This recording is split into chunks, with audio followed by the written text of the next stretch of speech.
Hello everyone. This video is about good news with regards to direct primary care and health savings accounts. So this is exciting. Stay tuned.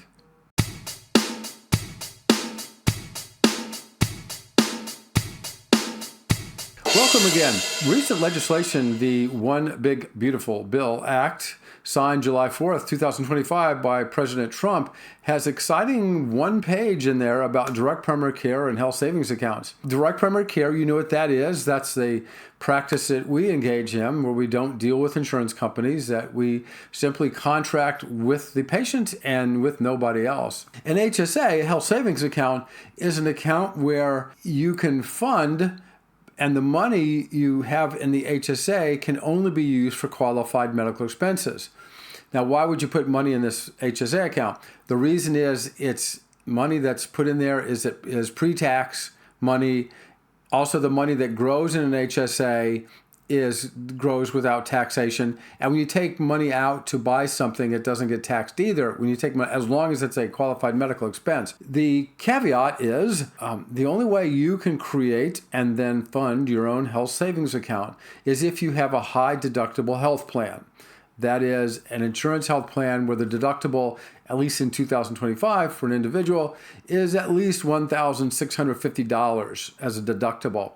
If you happen to have a work-related plan and it's a $500 deductible, that does not qualify. You cannot create and form a health savings account. The first item is that legislation that will be effective January 1st, 2026 from this states that direct primary care can be paid for by a health savings account. Before, the IRS said that a direct primary care membership was not a qualified medical expense. Remember, I said you can only pay for qualified medical expenses out of a HSA.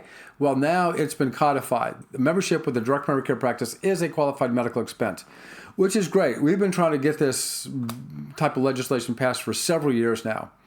The second major item is that bill also codifies and puts in law that direct primary care is not an insurance. That's important because an insurance is regulated by the Department of Insurance, which is just stacks of red tape. Obviously, joining me or direct primary care practice is not an insurance. The third item is the direct primary care is designated as not a health care plan. It is not a plan. Well, why does that matter? Well, if you had a direct primary care membership, at one time, before this legislation, it was considered a plan. Well, if you have a plan, you cannot then take out a high deductible healthcare plan because now you have two plans. So that was a conflict. But by determining and codifying that direct primary care is not a plan, that clears that up. So you can have both, which is the ideal.